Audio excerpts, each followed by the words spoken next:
பணம் கொடுப்பவன் திருடன். நீங்க இப்ப சொல்லுங்க, நான் இப்படியே எந்திரிச்சு போயிடுறேன். ஓட்டுக்கு பணம் கொடுப்பவன் திருடன், அவ்வளவுதானே சார்? ஓட்டுக்கு பணம் கொடுப்பவன் திருடன். கேட்டுக்கோங்க, யாரெல்லாம் ஓட்டுக்கு கொடுக்கிறவன் திருடன். ஆமா, அதனால இங்க யாரும் ஓட்டு போடாம பாத்துக்கங்க. ரோல்ஸ் ராய்ஸ் கார் வாங்கி அதுக்கு வரி கட்டாமல் ஏமாத்தியவன் யோகியன். இல்லங்க, போதுமானா சர்டிபிகேட்?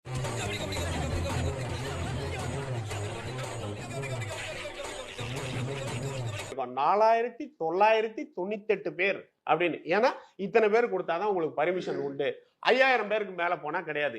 இதே இது இன்னைக்கு உதயநிதி அவர்கள் செய்யறாங்க, ஸ்டாலின் செய்யறாரு, எடப்பாடி செய்யறாங்க. 41 பேர் சாவலியே, 41 பேர் அங்கதானே செத்தாங்க. அதனாலதான் கண்டிஷன். நீ கேட்ட ஒவ்வொரு கேள்வி என்ன செருப்பால் அடிச்ச மாதிரி இருக்குடா. திமுகவுடைய ஊழல்களையும் திமுகக்கு ஏன் ஓட்டு போடக்கூடாதுங்கிறதையும் சொல்லிக்கிட்டே இருந்தா போதும். ஒரே ஒரு கேள்வி, திமுகவை இந்த கேள்வி, எல்லா பிரச்சனைக்கும் இன்னொரு கேள்வி. இப்ப திமுகவை அகற்றுவதுதான் ஒரே வேலைன்னா அதுக்கு அதிமுக ஓட்டு போடலாம், எதுக்கு உங்களுக்கு ஓட்டு போடணும்? பயப்பிடிச்சிட்டான். இந்த அவமானம் உனக்கு தேவையா? சின்ன ஒரு கேள்வி சார், நிறைய பிரச்சனை இருக்குன்னு பட்டியலிட்டு காட்டுறீங்க, ஏன் விஜய் அவர்கள் வெளியே வர மாட்டேங்கிறாரு?